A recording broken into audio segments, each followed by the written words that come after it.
Everyone, আগের ব্লগে দেখিয়েছিলে অদ্রিজাদি আমায় একটা ড্রিঙ্কস কিনে দিয়েছে, সেটা হচ্ছে এই মশালা ছাঁচ, যেটা আমি খাইনি, বাড়ি নিয়ে এসেছিলাম। আর সুমন খেতে খুব ভালোবাসে, তো ওটা খেলো। আর তারপরেই দেখো সন্ধেবেলায় দিদিভাইরা এসেছে আর অনেক কিছু খাবার নিয়ে এসেছিলো। আর আমি অলরেডি এত কিছু খেয়ে এসেছিলাম যে আমার পেটে একটু জায়গা ছিল না, তাও আমি একটা দুটো খেয়েছি আর বাকিটা সুমন খেয়েছে। আর দিদিভাই আমার এত কিউট, আমার দেখলেই গাল টিপতে ইচ্ছে করে, তো আমি দিদিভাই একটু গাল টিপছিলাম। আর অনেক দিন পর সবার সাথে বেশ ভালো গল্প হলো। তারপরেই আমরা গিয়েছিলাম ওপরে, মানে দোতলায় গিয়েছিলাম কাকিমাদের বাড়িতে। যেহেতু আমরা চলে যাব তাই কাকিমা আমাদের ইনভাইট করেছিল, মানে রাতে ডিনারটা করার জন্য। আর সকাল থেকে এত কিছু খাওয়া হচ্ছে, মানে পেট পুরো একদম কি বলবো, এমনি ভর্তি হয়ে আছে। আর তার উপরে শরীর টরীরও একটু খারাপ হয়ে গেছে, কারণ অনেক খাটাখাটনি হয়েছে। আমি তো ওপরে এসে মানে রীতিমতো সারপ্রাইজড হয়ে গেছি, কারণ কাকিমা আমার জন্য স্পেশাল করে তালের বড়া বানিয়েছে। কাকিমা খুব ভালো করেই জানে আমি তালের বড়া খেতে খুব ভালোবাসি, কারণ কাকিমাদের বাড়িতে জন্মাষ্টমী হয়।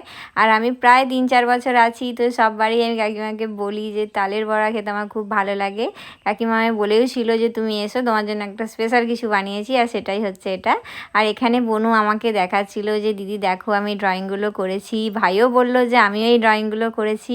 মানে ওদের সাথে একদম ভাই বোনের মতোই, নিজের ভাই বোনের মতোই আমাদের মিল আছে। তো তার জন্যই হচ্ছে মানে খুব মনটাও খারাপ করছিল। আর ভাই তো ফার্স্টে খুব মন খারাপ হয়ে গিয়েছিলো, তারপরে আবার ওকে বললাম যে আবার আসবো, আবার দেখা হবে, একদম টেনশন করিস না।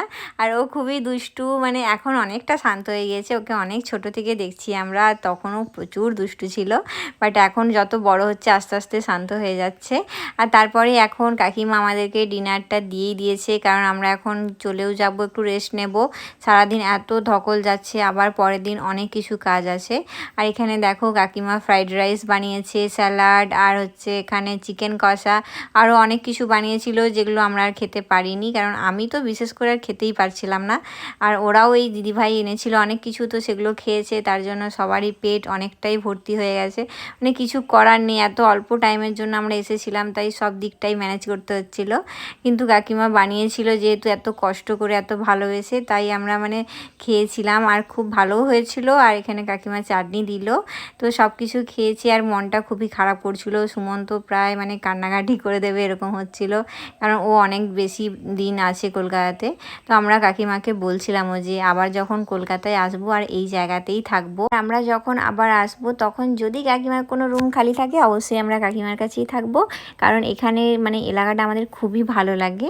তো তার জন্যই তো কাকিমার সাথে অনেক গল্প টল্প করলাম, কাকিমাকে অনেক করে বললাম যেন অবশ্যই আমাদের বাড়িতে আসে, মানে দেখা সাক্ষাৎটা যেন থাকে। তো যাই হোক, এভাবেই দিনটা খুব ভালোভাবে কাটলো। চলো বন্ধুরা, এখন ব্লগটা এখানেই শেষ করছি, আমি একটু আদর খেয়ে নিই।